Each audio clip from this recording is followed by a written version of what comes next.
Assalamualaikum warahmatullahi wabarakatuh.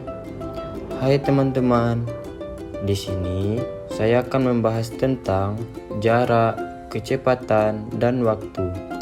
Pembelajaran matematika kelas 5 SD, semester 1. Di mana untuk memenuhi nilai UAS inovasi pembelajaran matematika di SD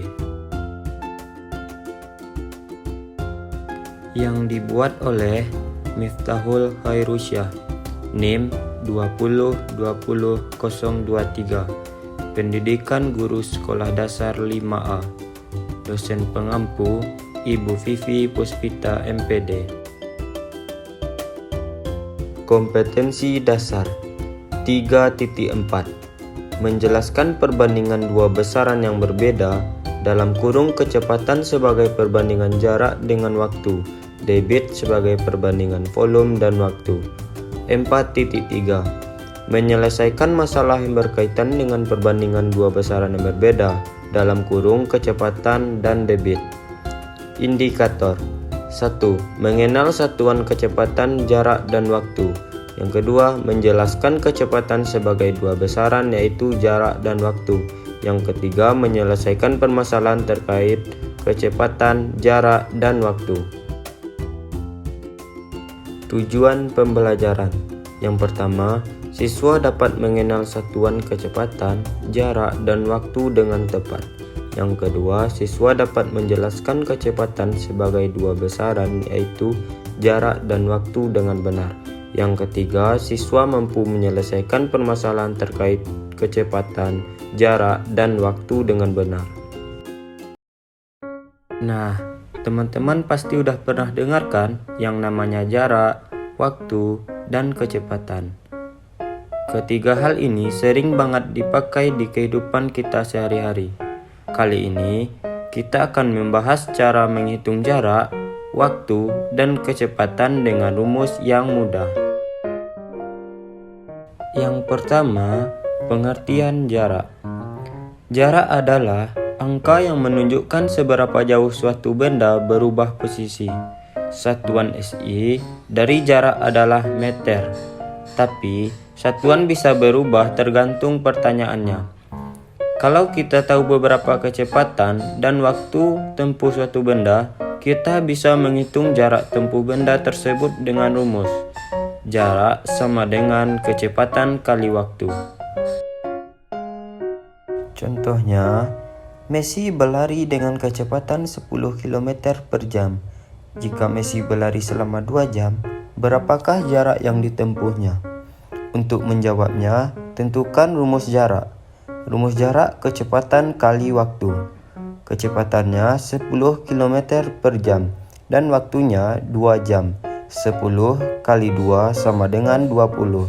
Jadi, Messi telah menempuh jarak 20 km selama ia berlari. Yang kedua, pengertian kecepatan. Kecepatan adalah besaran yang menunjukkan seberapa cepat benda berpindah. Satuan SI dari kecepatan adalah meter per second.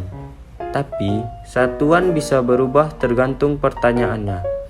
Kalau kita tahu berapa waktu dan jarak tempuh suatu benda, kita bisa menghitung kecepatan benda tersebut dengan rumus kecepatan sama dengan jarak dibagi waktu. Untuk contohnya, Beckham menaiki mobil dari rumahnya menuju kantornya. Jika jarak rumah dan kantornya adalah 80 km dan waktu tempuhnya adalah 2 jam, berapakah kecepatan mobil tersebut? Untuk menjawabnya, kita tentukan rumus kecepatan. Rumus kecepatan jarak dibagi waktu. Jaraknya 80 km dan waktunya 2 jam. 80 dibagi 2 sama dengan 40. Jadi, kecepatan mobil tersebut adalah 40 km per jam. Yang ketiga, pengertian waktu. Waktu adalah interval antara dua buah keadaan atau kejadian. bisa merupakan lama berlangsungnya suatu kejadian. Satuan dari waktu adalah sekon atau detik. Tapi satuan bisa berubah tergantung pertanyaannya.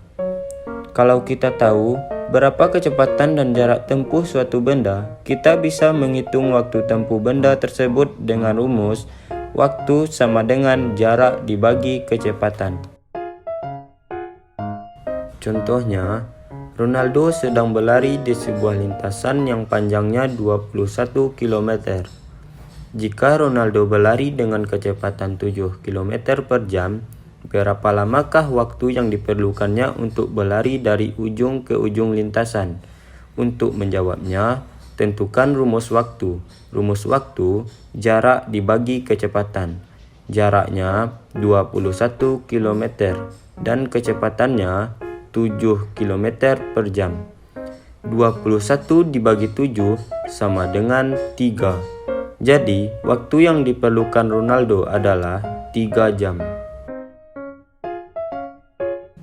Nah, dari pembelajaran tadi, kita simpulkan rumus jarak, kecepatan dikali waktu. Rumus kecepatan, jarak per waktu atau jarak dibagi waktu. Rumus waktu, jarak per kecepatan atau jarak dibagi kecepatan. Apakah teman-teman sudah memahami tentang pembelajaran jarak, kecepatan, dan waktu? Nah, kalau sudah paham, silahkan teman-teman kerjakan soal berikut ini.